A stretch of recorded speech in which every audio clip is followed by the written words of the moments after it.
અત્યારે મોહમ્મદ રફી છે ને એ અને કિશોર કુમાર બે સંપૂર્ણ ગાયક ગણાય. झिलमिल सितारों का आंगन होगा रिमझिम बरसता सावन होगा. લોકપ્રિય સંગીત શંકર જયકિશન જેવું કોઈનું નહીં. आवाज दे के हमें तुम बुलाओ मोहब्बत में इतना न हमको सताओ. આખો જે યુગ છે ને ગુજરાતી ફિલ્મનો એ શરૂ થયો જેસલ તોરલથી કે ઝવેરચંદ મેઘાણી અને અવિનાશ વ્યાસ એ જો ગુજરાતને ન મળ્યા હોત તો ગુજરાતે ઘણું ગુમાવ્યું હોત. સ્પષ્ટ વક્તા અને સહજ વ્યક્તિત્વ ધરાવતા અરવિંદ બારોટ સાહેબ સાથે તેમના સિનેમા પ્રેમ અને સાહિત્ય પ્રેમ વિશે બહુ જ બધી અમે વાતો કરી છે. તેઓ સિનેમા કઈ રીતે જોતા નાનપણમાં હતા ત્યારે ક્યારે શરૂઆત કરી અને તેઓ સિનેમાના ભાગ બન્યા. પણ એ વાતોની શરૂઆત થાય એ પહેલાં મારી ખાસ વિનંતી છે કે તમે સિનેમા સાહિત્ય યુટ્યુબ ચેનલને હમણાં જ સબસ્ક્રાઈબ કરજો અને માણો આ વિડીયો. અરવિંદ બારોટ સાહેબ સાથેનો પહેલો એપિસોડ, પહેલો વિડીયો, પહેલો ઇન્ટરવ્યૂ, પહેલી વાતચીત તમે જોઈ જ હશે એટલે જ કદાચ તમે અહીંયા આવ્યા હશો. અને જો ન જોયું હોય તો ખાસ એ જોજો. એમાં અમે લોક સાહિત્ય, લોક સંગીત એઝ અ લેખક અરવિંદ બારોટ સાહેબ સાથે વાતો કરી છે, પુષ્કળ વાતો કરી છે. અને આ વિડીયોમાં તેમનો સિનેમા પ્રેમ અને સાહિત્ય પ્રેમ, અગેન આમાં પણ બહુ બધા ફાંટા છે, બહુ બધી વાતો થઈ શકે એમ છે. પણ અરવિંદભાઈ, નાનપણમાં તમે પહેલી ફિલ્મ કોઈ જોઈ હોય થિયેટરમાં, આમ કોઈની આંગળી પકડીને ગયા હો કે એમ કે ત્યારે તો આમ ફિલ્મોના પોસ્ટર પેઇન્ટ થતા, તો એ પોસ્ટર જોવા એ પણ એક આમ મજા હતી કે આમ કે 3:30, 6:30, 9:30 પેલા 3 અને આમ લખેલું હોય પોસ્ટર, રાજ કપૂરની ફિલ્મો. એ મેમરી કેવી છે નાનપણની કે તમે પહેલી ફિલ્મ જોઈ હોય? સિનેમા બાજુ પહેલી જે મારી આંખ ગઈ ને, દ્રષ્ટિ ગઈ, એ પિથલપુરમાં એક નાનું ગામડું અમારું એ વખતે તો. સિનેમા શું કહેવાય, ફિલ્મ શું કહેવાય ખબર જ નહીં. હા, રેડિયો ઉપર ગીત આવતા અને એ વખતે બેન્ડવાળા રેડિયો હતા, મોટા આવડા. અને એ સુખી માણસના ઘરમાં, આખા ગામમાં 1-2 ઘરમાં જ રેડિયો હોય. એ બેન્ડવાળા રેડિયો તો અત્યારની પ્રજાને ખબર જ નહીં પડે. કેટલા મોટા સેટ આવતા, એમાં બેન્ડથી સ્ટેશન ફેરવવાના આવે. અને એ રેડિયોનો જ જમાનો હતો. ત્યારે હું જ્યારે સ્કૂલમાં ભણતો, હજુ મારા સિનેમાના મારો જે પ્રેમ છે સિનેમા માટે, એના મૂળ છે આ બતાવું છું. કે હું સ્કૂલમાં ભણતો, ગામના પાદરમાં મારી નિશાળ, હું 4થું કે 5મું ભણતો હોઈશ. એમાં સામે ખુલ્લું પાદર, એમાં દૂરથી કોઈના ઘરમાં રેડિયો વાગતો. આમ તો 1-2 રેડિયો જ હતા આખા ગામમાં, મને બરાબર યાદ છે. તો એ ફિલ્મી ગીતો આવતા ને, એ ગીતો હું સાંભળતો. એ પહેલી સિનેમા મારા કાનમાં પડી છે, આંખમાં નહીં. મેં ફિલ્મ સાંભળી છે, જોઈ નથી ત્યારે. અને એ વખતે જે સાંભળેલા ગીતો એ આજે પણ હજી મને એટલા જ આકર્ષે છે. મને યાદ છે કે મેં આ બારીમાં ઊભા સાંભળેલું ગીત છે આ. અથવા તો અમારા ગામમાં જ્યારે ભવાઈ આવતી ત્યારે એમાં પણ એ લોકો વન્સ મોરમાં ફિલ્મી ગીતો ગાતા. સારી સારી રાત તેરી યાદ સતાએ, એ વખતે. પછી તો રેડિયો પર સાંભળેલું અને એ વખતે મને બહુ ગમેલું અને આજે પણ એટલું જ પ્રિય છે. આવાજ દે કે હમે તુમ બુલાઓ મોહબ્બત મેં ઇતના.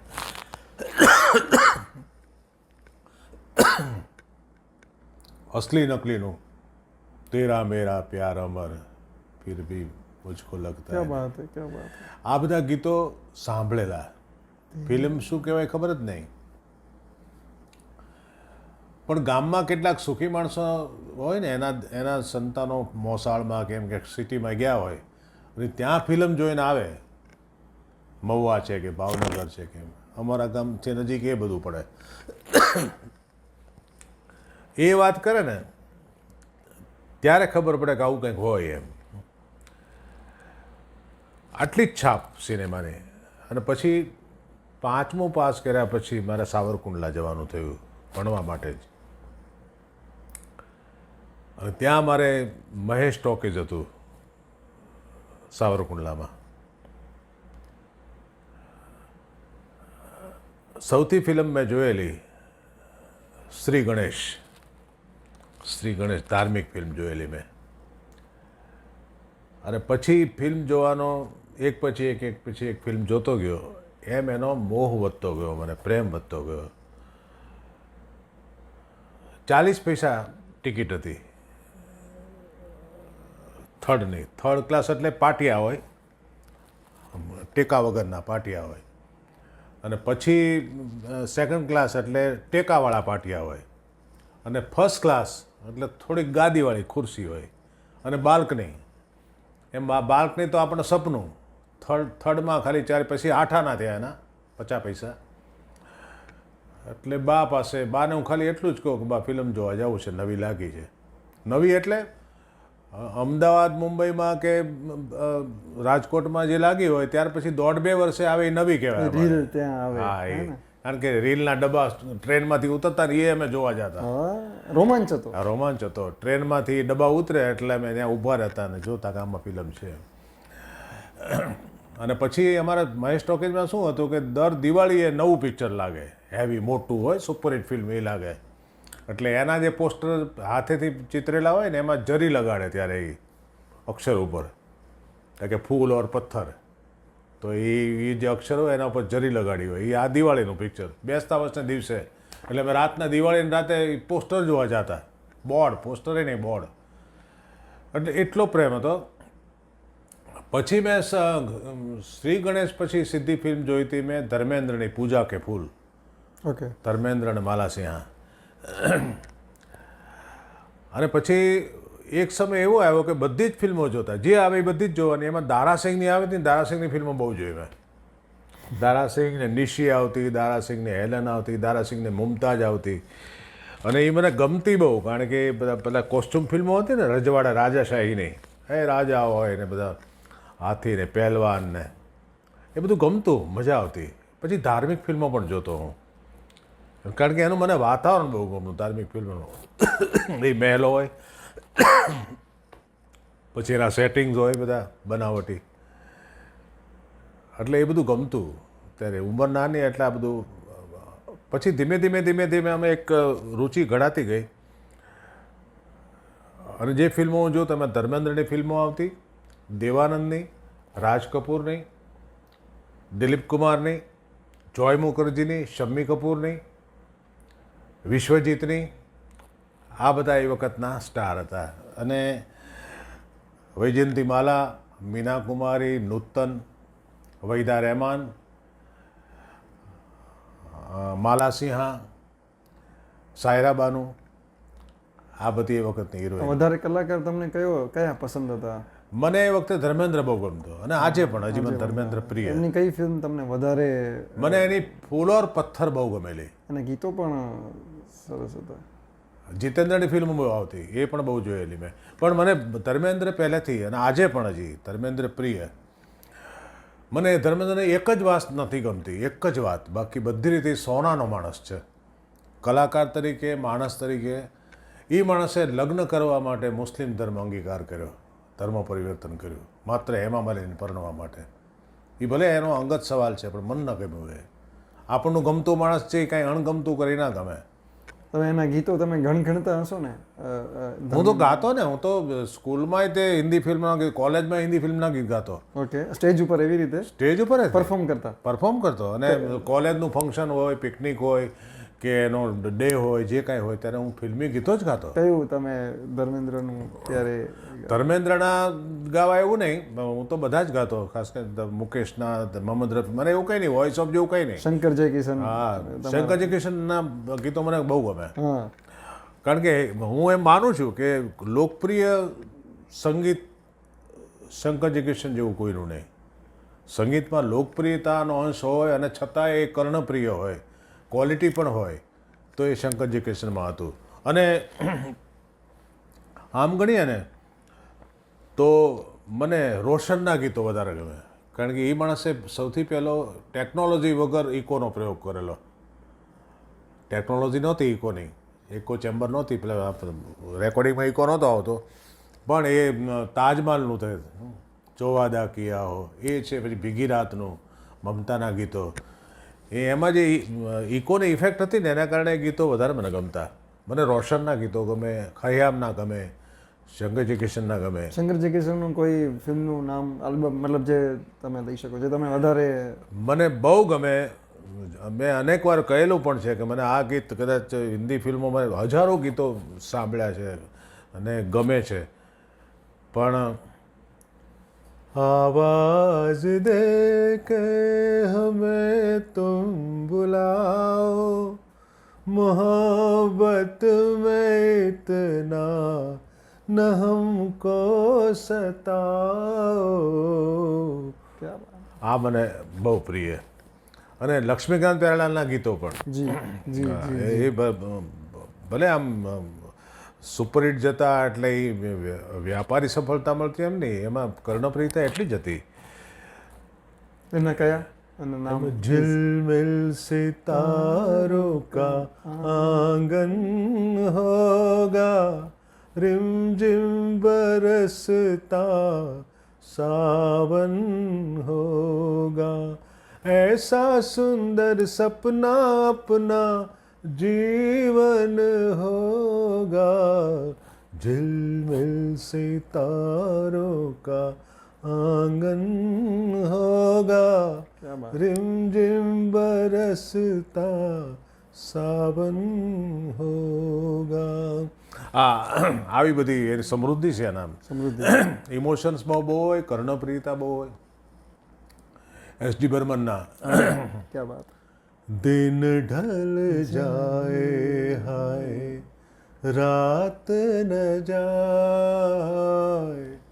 તું તો ન આए तेरी याद सताए, दिन ढल जाए. અમારા પ્રિય ગમતા ગીત. કોણે ગાયું હતું? મોહમ્મદ રફી. મોહમ્મદ રફી સાહેબ. તમને મન્ના ડે, મોહમ્મદ રફી, મુકેશ, આ બધી જે હતા, કિશોર કુમાર, એમાંથી વધારે તમને કયા એવું એમ કે આ વધારે તમને ગમતા સંગીત? મને બધા જ ગમે. મને મુકેશના ગીતો પણ અતિ પ્રિય. એમાં હું કોલેજમાં જો બહુ ગીત ગાતો. કયું? મુકેશના બે ત્રણ, એમાંથી દીવાનો સે યે મત પૂછો, દીવાનો પે ક્યા ગુજરી है, हाँ उनके दिलों पे ये पूछो, हाँ उनके दिलों से ये पूछो, अरमानों पे क्या गुजरी है. અને કોલેજમાં બહુ વિદ્યાર્થીઓ આગ્રહ કરીને ગવડાવતા ને આ जिस गली में तेरा घर न हो बालमा, उस गली से हमें તો ગુજરના નહીં. આ બધા બહુ જ મુકેશનો અવાજ આમ રાજ કપૂરમાં વધારે, એટલે એ પેલો અવારા એના મેરા નામ જોકરના ગીતો, રાઈટ? મુકેશ આમ તમને આમ અવાજ ઓળખાઈ જાય. આમે શું છે કે જે એક્ટર હોય ને એના બોલવાની સ્ટાઇલમાં અમુક પ્રકારનો ટોન સ્પેસિફિક હોય. એમ રાજ કપૂરના ટોનમાં થોડું નેઝલ ટચ છે ને, એટલે મુકેશ એને વધારે ફિટ થાય. અને જીતેન્દ્ર છે, શમ્મી કપૂર છે, એના માટે મોહમ્મદ રફીનો વધારે શૂટ થાય. અને રફી સાહેબ દુઃખદ ગીતો, એટલે આ તમે જીતેન્દ્ર ઉપરથી યાદ આવ્યું કે રફી સાહેબે બધે પ્રકારના ગીતો ગાયા આમ તો, એ પણ હૃદયથી. એટલે પેલા રફી સાહેબના ગીતોમાં પેલું દર્દ, શું કહેવાય, દર્દ વધારે.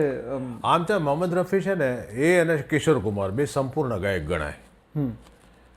બાકીના ગાયક બધા જ મહાનો, પણ બધે જ પ્રકારનું, દરેક પ્રકારનું, એટલે દરેક પ્રકારની ગાયકીના પ્રકાર અને ભાવ બધી રીતે જો સંપૂર્ણ રીતે ન્યાય આપી શકે તો મોહમ્મદ રફી અને કિશોર કુમાર. ઓકે.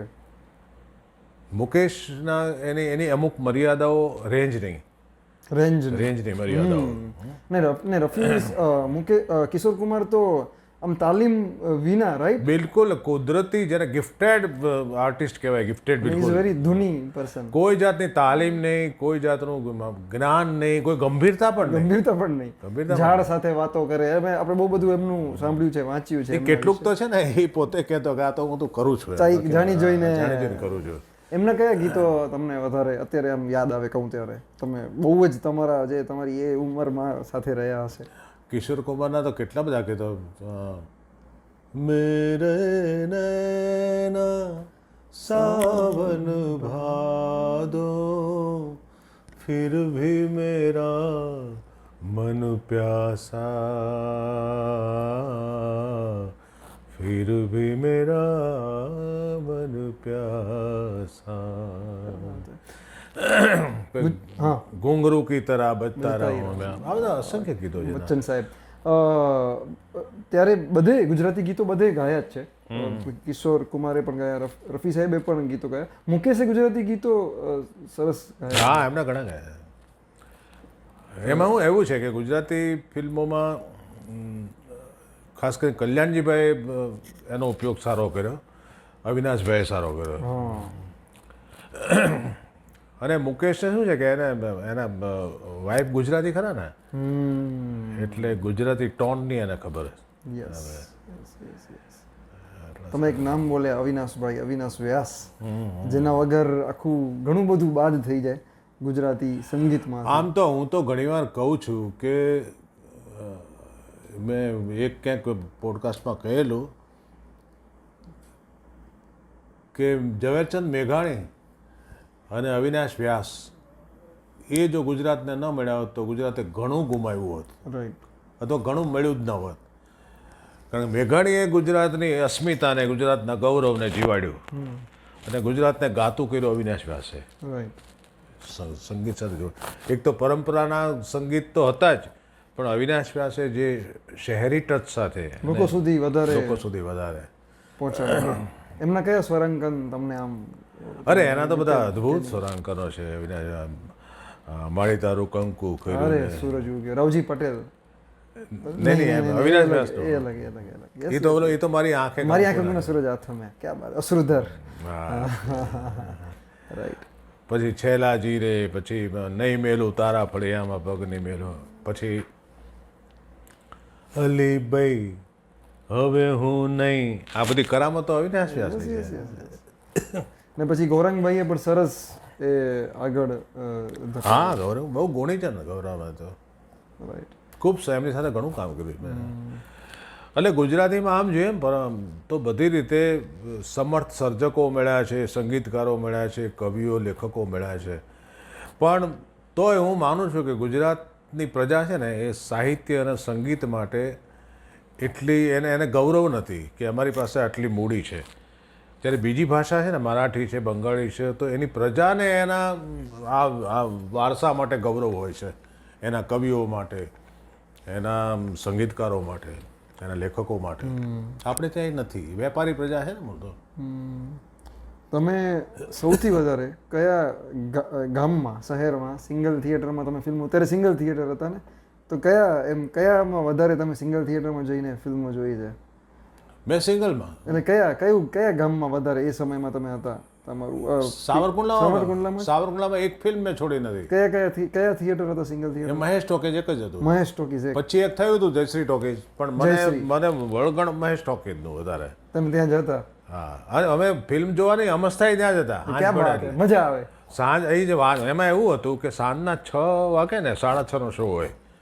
6 વાગે એટલે ત્યાં એ મહેશ ટોકીઝ જીવતું થાય, ચહલ પહલ. અરે જીવંત થાય એકદમ. એમાં ચેતના આવે. એક તો ત્યાં બહાર એને ફિલ્મના ફોટા હોય ને, સ્ટીલ ફોટોગ્રાફ્સ, હા, એ શો કેસમાં લગાડ્યા હોય, એ અમે જોવા જતા. નવી ફિલ્મ આવવાની હોય ને, એ આવે એ પહેલાં એના ફોટોગ્રાફ આવી જતા શોકેસમાં. અને બીજું એ કે ત્યાં સિનેમા શરૂ થવાની હોય, 6:30 નો શો હોય ને, તો 6 વાગ્યાથી ત્યાં ગીતોની રેકોર્ડ વાગે ભૂંગળામાં સંભળાય, એટલે એ સાંભળવા જતા અમે. અને ગીતો સંભળાવે, ગીતો વાગતા બધા. એક્સક્લુઝિવ હતું ને ત્યારે તો, કેમ કે બીજે ક્યાંય તો હતું નહીં. એટલે અને એ ગીતો વાગે ને, એને એક તો લાઉડ વાગે સરસ, અને સરસ સિલેક્ટેડ સારા ગીતો હોય, એટલે ગીત અને ઉપરાંત આ ફોટા જોવાના આવનારી ફિલ્મના, અને એનું વાતાવરણ ગમે આ ફિલ્મનું. અને બીજું એક એ હતું કે એ ટોકેજની બહાર ફૂટપાથ ઉપર એક ચોપડી વેચવાવાળો બેસતો, એ ભાડે પણ આપતો. આ મેં હજી સુધીમાં આ વાત ક્યારે નથી કરી, આ પહેલી વાર કરું છું આ. તો એ ત્યાં બધી ચોપડી પાથરીને બેઠો હોય, એમાં મોટાભાગની ડિટેક્ટિવ વાર્તાઓ હોય. થિયેટરની બારે બેસે. થિયેટરની બહાર, Okay. થિયેટરની બહાર ફૂટપાથ ઉપર. Okay. હા, દરવાજાની બહાર નીકળી એટલે જમણી બાજુ ઈ મહેશ બેઠો હોય. ટોકીઝની બારે. હા, ને એ ચોપડી વેચવાવાળો બેઠો હોય, એ વેચાતી પણ આપે ને ભાડે પણ આપે. ઓકે. એટલે એક આનો ભાડું લેતો રોજનું. એક આનું. એક આનો એટલે આપણે એમ ગણીએ કે રૂપિયાના 16 આના થાય. 16 1 રૂપિયાના 16 આના થાય એટલે એ 16મો ભાગ રૂપિયાનો. અને આમ 4 પૈસા કહેવાય. તો હું રોજ એક ચોપડી ભાડે લેતો, અને કઈ ખબર છે? ડિટેક્ટિવ. ડિટેક્ટિવ ચોપડી બહુ વાંચતો. લેખકનું નામ એમાં લેખકોનું નામ યાદ છે મને, કે એક તો જેઠાલાલ સોમૈયા હતા, ઓકે. એક કનુ ભગદેવ હતા. હા, એ તો મને પણ યાદ. Yes. હા, આ બધાની લખેલી ચોપડીઓ મેં એક પણ ચોપડી બાકી નથી રાખી. ઓકે. હા, અને સાંજે લઈ જાઓ અને બીજે દિવસ સાંજે પાછી આપી. રાતે જ વાંચી નાખો. ભાડે લઈ જતા. ભાડે એક આનો ભાડે આપવાનો, અને સાંજે લઈ જાઓ ને એટલે ઘરે જઈ અને તરત જ વાંચવાનું શરૂ કરવાનું, અને જમીને સુવાની તૈયારીથી ત્યાં વંચાઈ જાય. તમારી પોકેટ બુક હોય ને. હા, તમારી કેટલી ઉંમર હશે ત્યારે આ બધી? ત્યારે હું આમાં હતો, હાઈસ્કૂલમાં હતો. હાઈસ્કૂલમાં. ક્યાં બાત હે. 7મું 8મું ભણતો ત્યારે ડિટેક્ટિવ નોવલકા તો એટલી વાંચી. એમાં ડિટેક્ટિવ અભય હતો, ડિટેક્ટિવ અભય, અને એનો આસિસ્ટન્ટ હતો અજય. અજય. અભય અને અજય. પછી એક બીજા ડિટેક્ટિવ હતા ચંદ્રનાથ, ડૉક્ટર ચંદ્રનાથ. આવું કેટલું યાદ છે મને. એટલે ફિલ્મ જોવા ન જાવ તો પણ આમ આટો મારવા જઈએ અને એ આમ કહેવાય ને કે અમારું તીરથ હતું, મંદિર હતું, રીતસર મંદિર હતું એ મહેશ ટોકીઝ. ક્યાં બાત હે. પછી જ્યારે કોલેજમાં આવ્યો ત્યારે એ મહેશ ટોકીઝ વાળાના ભાનુભાઈ હતા, એના 3 દીકરા, એમાં બકુલ, પ્રમોદ અને રાજુ. રાજુ મારી યાર કોલેજમાં ભણતો. પણ કોઈ દી મેં એને કીધું નથી તારી સિનેમામાં તમને પિક્ચર બતાવ્યા, કે નથી એણે કીધું. રાઈટ. એ એક મને કાયમ રહી ગયું કે એને મારો આવો પાકો ભાઈબંધ છે, પણ મારે ફિલ્મની ટિકિટ લેવી પડે. અને અરવિંદભાઈ, મને છે ને અત્યારે તો ઓનલાઈન બુકિંગ થાય છે બુક માય શોમાં, અને આપણને ફિઝિકલ આપતા નથી, બહુ ઓછી જગ્યાએ આપે. હવે તો મોબાઈલમાં હોય એટલે તમે સ્કેન કરો. પણ મેનું પેલું ટિકિટ બારીમાં પેલું આમ થપ્પો મારીને ટિકિટ આપે ને, અપર લોઅર બાલ્કની, ત્યારે શું એ જ હશે ને? અપર લોઅર બાલ્કની નહીં, અમારે 3rd class 2nd class balcony. હા, અને આગળ બાંકડા હોય. આ પાંકડા ટેકા વગરના બાંકડા, એમાં માકડે હોય, એટલે ઘેરે જાય ને તો કપડામાં માકડ ભેગા આવે. તો સિક્કા ઉછળે ને, તો મને એ ફિલિંગ હોય ને, બોક્સ ઓફિસ પેલું શું ત્યારે શું લખેલું આવતું ઉપર? અત્યારે તો બોક્સ ઓફિસ લખેલું હોય, જે ટિકિટ આપતા હોય એ પેલા ટિકિટ બારી લખેલું હોય, ટિકિટ બારી, અને ત્યાં હાઉસફુલ નું લિટરલી પાટિયું મૂકવામાં આવે. એ જમાનો હતો. ને ત્યારે ઇન્ટરવલ અમુક ફિલ્મોમાં 2 પડતા ને. એ તો અમુક મેરા નામ જોકર જેવી છે, લાંબી ફિલ્મો. સંગમ. હા, સંગમમાં, અને મેરા નામ જોકરમાં. સંગમ મને બહુ ગમેલી ફિલ્મ.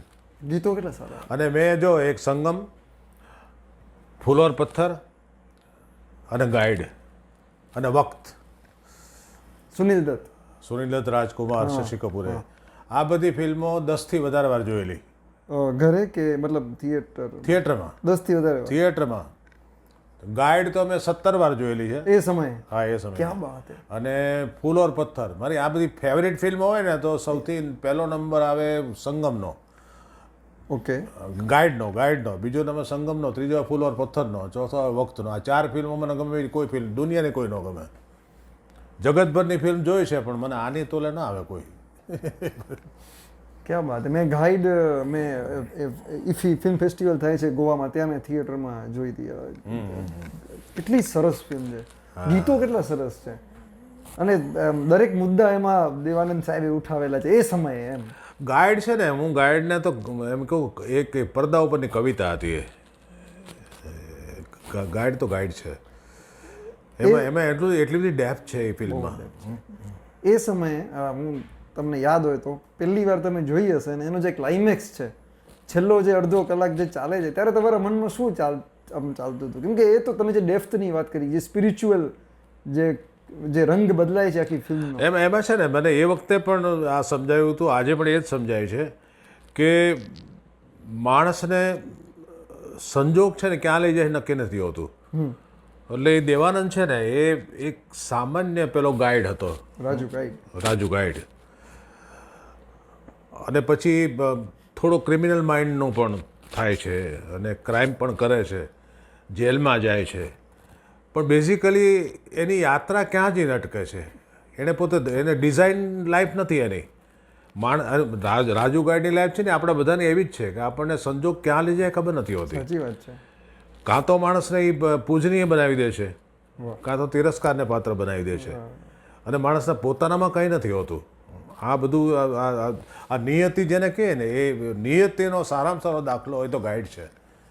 શરૂઆતમાં જ પહેલું જ સીન છે, પેલું જે ગીત આવે છે પહેલું, અને બે રસ્તામાંથી એક રસ્તો પસંદ કરે છે એમ કે અને બીજો ગાઈડનો એક મહત્વનો મુદ્દો એ છે, બીજી ફિલ્મોમાં એ બધું આવ્યું હશે પણ આમાં એક વિશિષ્ટ રીતે આવ્યું છે કે વહીદા રહેમાન રોઝી નર્તકી, હવે એને પેલા એનો જે લંપટ પતિ હતો કિશોર શાહુ, એમાંથી છોડાવી એને જે ગમતું હતું, એને નાચવું છે, એને ખુલ્લી હવામાં ફરવું છે, એને ઉડવું છે, એને ખુલ્લું આકાશ જોઈએ છે, એ આકાશ એને દેવાનંદે આપ્યું, રાજુએ આપ્યું.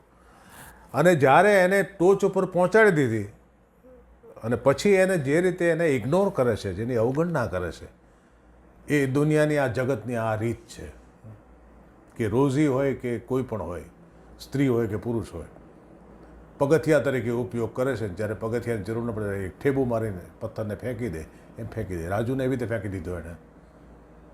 નહીં તો ધાર્યું હોત તો એને જેલમાં જતો અટકાવી શક્યો હોત, એને કોઈ જરૂર નહોતી જેલમાં મોકલવાની. વધી વધી શું કર્યું હતું એણે? ફ્રોડ કર્યો હતો એ જ ને. પણ એના માટે એણે શું કર્યું છે? એની લાઈફ તો એણે બનાવી છે. એટલે મને આ વસ્તુ પણ ટચ કરી કે આ જગતમાં આવું પણ બને છે કે તમે જેના માટે જાત નીચોવી નાખી હોય એને ઘડવા માટે એ તમને બરબાદ કરી શકે છે. ને સંગીત એનું અદ્ભુત અદ્ભુત અદ્ભુત.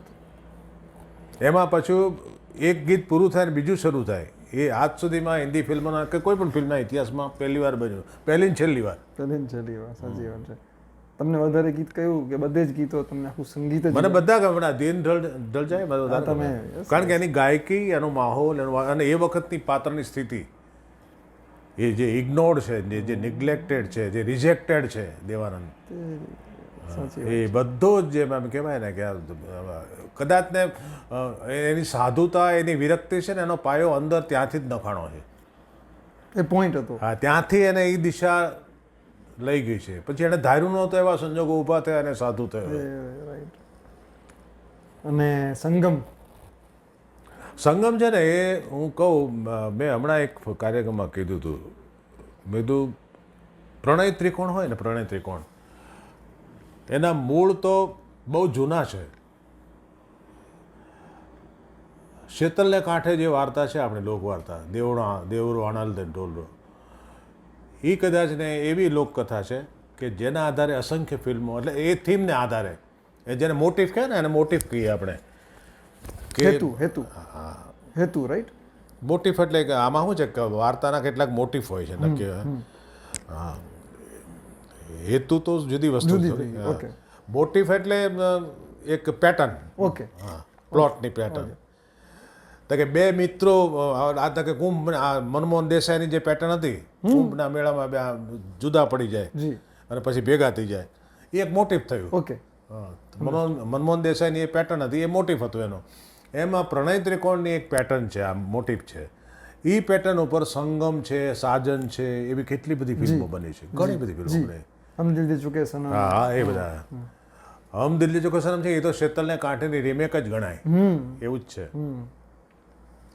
એટલે સંગમ છે ને એ લવ ટ્રાયેંગલમાં આખી એક નવી શૈલી અથવા નવી ટ્રીટમેન્ટ એણે આપી. એકદમ સંવેદનાત્મક ટ્રીટમેન્ટ છે એની. અને આટલી લાંબી ફિલ્મ અને લોકો આખી ફિલ્મમાં કનેક્ટ રહેતા. અને વિદેશનું શૂટિંગ પહેલી વાર. હા, બહારની ધરતીનું, યુરોપનું. એણે સરસ આકર્ષક ફિલ્મ હતી, બહુ સરસ. એના ગીતો, સંગીત તમારા આ સમયમાં સ્કૂલ કોલેજ પછી તમે જોબ સ્ટાર્ટ એટલે તમારું જે કરિયર વધતું ગયું અને ફિલ્મો તમે જોતા ગયા એમાં કઈ એવી મોટી પાથ બ્રેકિંગ ફિલ્મ હતી આમ કે એક શોલે આઈ થિંક શોલેનો એક ક્રેઝ આવ્યો હશે તમે વધારે નજીકથી જોયો હશે એવી કઈ એવા પેલા પોઈન્ટ્સ હતા કે આ બહુ ફિલ્મ આ તો સિલ્વર જ્યુબિલી થઈ રહી છે ને કલાકારો જાણીતા થઈ ગયા ને એવી તમને કોઈ એમાં છે શોલે છે ને એ ભલે એમ કહેવાતું હોય કે ફિલ્મ મેકિંગની ટેક્સ્ટ બુક ગણાય એમ, પણ મારી દ્રષ્ટિએ શોલે આમ સાધારણ ફિલ્મ છે. ટૂંકમાં ફિલ્મી મસાલાના તમામ પ્રકારના મસાલા જેમાં હોય એવી એકમાત્ર ફિલ્મી, એમાં બધું છે એમાં ડાકુ છે અને બધું ફાલતુ વસ્તુ હોય છે ઘણી બધી. પણ મારી દ્રષ્ટિએ શોલે છે ને એ જેટલી આપણે માનીએ છીએ એટલી મહાન ફિલ્મ નથી. મહાન ફિલ્મ તો રાજ કપૂરની ફિલ્મો હતી. ઓકે, હા, એ ફિલ્મ હતી. શ્યામ બેનેગલની ફિલ્મો, ઋષિકેશ મુખર્જીની ફિલ્મો. ઋષિકેશ મુખર્જીની તમને કઈ ફિલ્મ વધારે ગમે? આમ બધી દાખલા આનંદ, અરે ક્યાં બાત હે. આ બધી છે. હા, આ બધી મને ઘણી બધી જે ફિલ્મો આપણે કોમર્શિયલ ગણતા એ સિવાય કે ચિત્તચોર છે, હા, કે પછી પેલું ગોલમાલ છે, આ બધી સિરીઝ જે છે, અમોલ પાલેકર સાહેબ, હા, અમોલ પાલેકરની સિરીઝ છે, એ બધી માર્વેલસ ફિલ્મ. આ બધી ફિલ્મ બહુ જોઈ. મેં તો દારાસિંહની જોઈ, મિથુન ચક્રવર્તીની જોઈ. મિથુનનો અરે બહુ સરસ, એના ગીતો કેટલા. હા, મિથુનની ફિલ્મ જીતેન્દ્રને એ બહુ જોયેલી. એમના ગીતો એ મને પેલી મસ્ત બહારો. આ બધી આમ છે ને સામાન્ય કલાકારો કહેવાય, કંઈ પણ તેમ છતાં એની ફિલ્મો ગમતી, મજા આવતી હતી. આખરે તો મજા માટે ફિલ્મ હોય છે. Of course of course. શ્યામ બેનેગલની કઈ તમને? શ્યામ બેનેગલની મેં નિશાંત, અંકુર, એ બધી જોયેલી. મંથન, ભૂમિકા તો આને પેલે, પછી ભુવન સોમ આની, પછી ચક્ર મેં જોયેલી.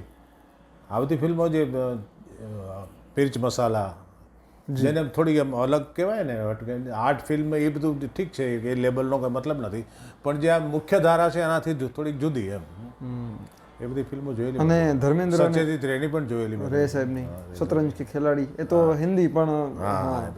પથેર પંચાલી. આ બધું આવતું ગયું ધર્મેન્દ્ર, મિથુન ને આ જે હતું એ સમયે ગુજરાતી ફિલ્મો પણ આપણે અહીંયા રિલીઝ થતી અને સિંગલ થિયેટરમાં સારી ચાલતી, રાઈટ? તો એની કઈ તમને? એમાં એવું છે કે બ્લેક એન્ડ વ્હાઇટ હતો ને જ્યારે સમય, એ વખતે ઘણી ફિલ્મો આવતી, જીવનો જુગારી ને એ બધું, ખાપરો કોડિયો. તમે જોતા હશે ને? પણ એમાં સફળ મેં ન કીધું કે અખંડ સૌભાગ્યવતી અને મહેંદી રંગ લાગ્યો એ સફળ થયેલી. મારે જાઉં પહેલે પાર, સંજીવ કુમાર, પછી હા સંજીવ કુમાર, પછી કલાપી, આ બધી ફિલ્મો આવેલી. એમાં સૌથી પહેલી કલર ફિલ્મ આવેલી લીલુડી ધરતી, હા, ચુનીલાલ મડિયાની, લીલુડી ધરતી, એ પણ મેં જોયેલી. અને એ સિવાય અરવિંદ પંડ્યા હસ્તમેળા ફિલ્મ સરસ બ્લેક એન્ડ વ્હાઇટમાં આવેલી, હસ્તમેળા. ઓકે, એ સારી રિમાર્કેબલ ફિલ્મ ગણાય. પણ આખો જે યુગ છે ને ગુજરાતી ફિલ્મનો, એ શરૂ થયો જેસલ તોરલથી. ગુજરાતી ફિલ્મ ત્યાં સુધી હતી પણ એનું ચોક્કસ માર્કેટ નહોતું. ઓકે, એનો ઠીક લોકો જતા જોવા એમ ગુજરાતી ફિલ્મ છે, પણ એને આનો પ્રવાહ જો વધારે વેગમાં આવ્યો હોય તો જેસલ તોરલથી. જેસલ તોરલે એમ કહેવાય અદ્ભુત ચમત્કાર કરેલો ફિલ્મે. લોકો ગામડામાંથી ટ્રેક્ટર ભરીને આવતા, એમ કહેવાય, ગાડા જોડીને આવતા. એવું 2 વાર બન્યું છે ગુજરાતી ફિલ્મના ઇતિહાસમાં. ગામડામાંથી લોકો આવતા હોય, ટોળે આવતા હોય, ટિકિટ ન મળતી હોય, તો એવું જેસલ તોરલમાં પહેલી વાર બન્યું અને બીજી વાર બન્યું દેશરે જોયામાં. Right, agri. હા, આવો વખત ગુજરાતી ફિલ્મે ક્યારેય જોયો નથી.